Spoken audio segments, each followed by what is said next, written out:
February 2023 retake of A New Friend for Thomas from Trevor the Traction Engine Season 2 episode of Thomas the Tank Engine and Friends, aka Thomas and Friends. Narrator stars Carlin, originally from Daisy and Other Stories. I like to keep busy all the time, he sighed one day, and I do like company, especially children's company.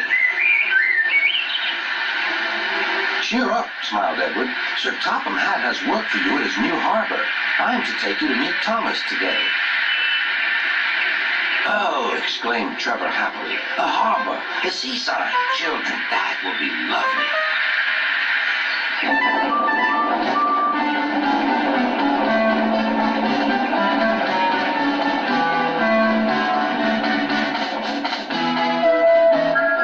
Thomas was on his way to the harbor with a trainload of metal pilings. They were needed to make the harbor wall firm and safe.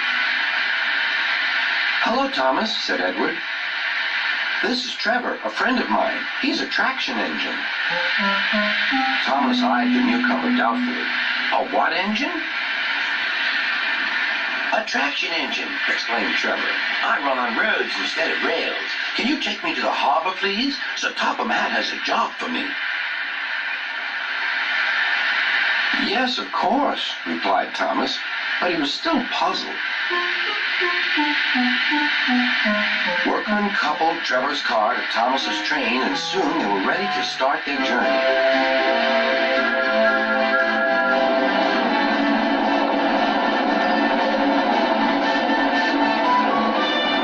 I'm glad Sir Topham Hatt needs me, called Trevor. I don't have enough to do sometimes, you know, although I can work anywhere, in orchards, on farms, in scrapyards, even at harbors.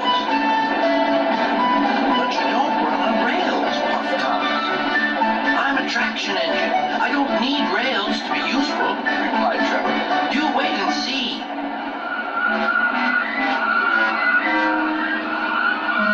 When they reached the harbor, they found everything in confusion. Cars had been derailed, blocking the line, and stone slabs lay everywhere.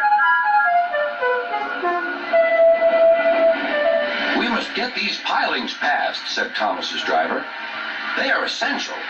Trevor, we need you to drag them around this mess. Just the sort of job I like, replied Trevor. Now you'll see, Thomas. I'll soon show you what traction engines can do. Trevor was as good as his word. He dragged the pilings clear with chains and towed them into position. Who needs rails? He muttered cheerfully to himself.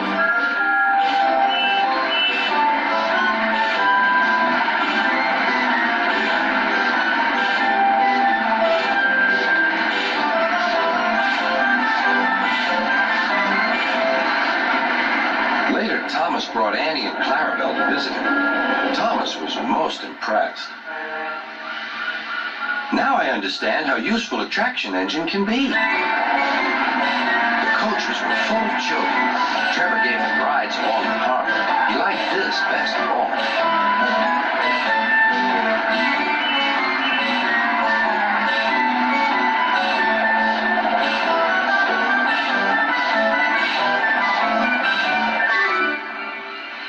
He's very kind, said Annie.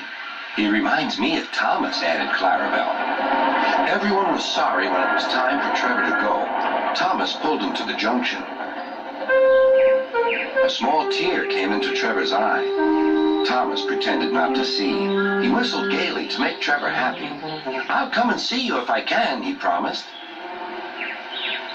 The vicar will look after you, and there's plenty of work for you now at the orchard, but we may need you again at the harbor someday. That would be wonderful, said Trevor. That evening, Trevor stood remembering his new friend Thomas, the harbor, and most of all, the children. Then he went happily to sleep in the shed at the bottom of the orchard.